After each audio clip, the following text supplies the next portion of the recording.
Assalamualaikum.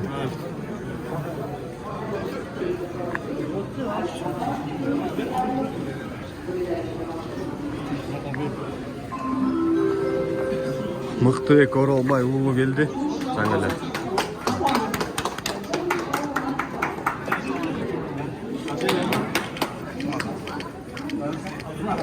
Азербайжандык мушкерди жеңгенден кийин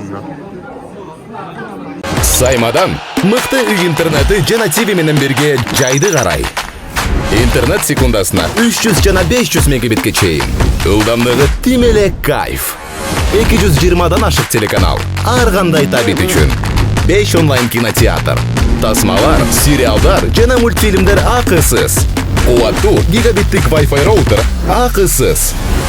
Баасы айына 1080 сомдон баштап. Тез арада билдирмеңизди калтырыңыз. агайлар менен, тренерлер менен эл отурат. Жеңиш кут болсун. Молодец. Красавчик, крутой.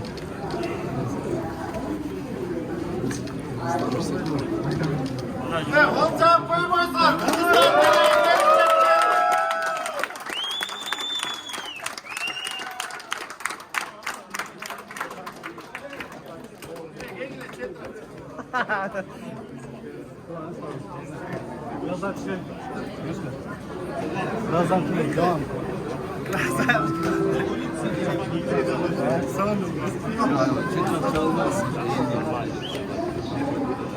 Жеңиш кут болсун.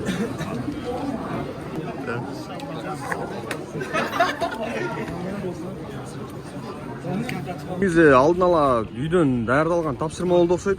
Сол хук анан бутка кирип ыкма жасап атпадыңбы? Анан беттеш учурунда дагы айттың. Агайларга ушундай ийгиликтүү болду депчи. Ошол жөнүндө айтсаң. Ар бир эле соперникке карап даярдык болот. Токикти принимать эткенде эле бойдо алганда эле Токиктин бойлорун көрүп чыгып, команда менен анализ кылганбыз. Ошо стойка алмаштырганда левый бакой менен кармап, дальше өзүбүздүн иштей турган болгонбуз.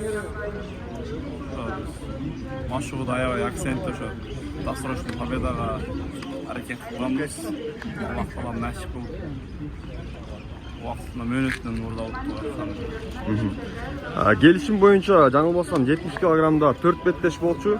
Бирөө 3 бүтү ошондо. Дагы бир беттеш калды. Анан келишимди узартууга убакыт качан болот? Ошол жөнүндө маалымат барбы? Мен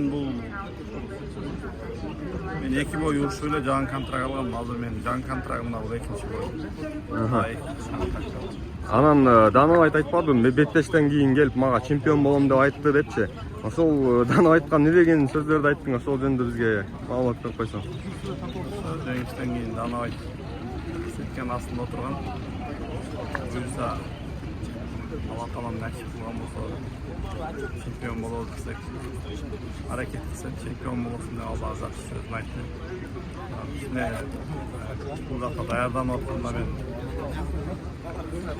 перенагрузка кылып, бойго бир жума калганда кичине ооруп калдым. Ошонун себебинен вес кылатканда весим 73гө түшкөндө диетологум дальше кудурбай койду, сен ден соолугуң керек деп. Анан ошо соперник дагы ошо макул болуп алды эле вес кылган жок, ошо промышленный вес болуп 73 килограмм сүйлөшүп эле бирок организация ошо 74-500 ошондойго сүйлөшүп беттеш болду. Өзүм кийинкисинде жакшы ден соолукту карап анан жакшы даярданып беттештен кийин бисминг микрофонду бербей койду, убакыттар болуп калды. Кимге кайрылгың келди эле же чакырык таштайын дедиң беле бир мушкерге? Биз топ 15тен сурамайын дегем. Кимисине? Любого. Если бир эле боец берет да. Ошону принимать этсең урушасың, если урушпайм десең, бир айдан дагы бир соперник берет, аны дагы отказ кылсаң болду, контрактың бүтүп да. Биздин жумуш ушул да. Берген менен уруш керек, анан сен тандап антип жүрөрүңдө чемпион боло албайсың. Даярданыш керек, уруш керек. Анда эле эки тутту эки болбойт. Ким менет кылса, Алла таала берет. Ошондуктан талкпай эмгек кылгыла.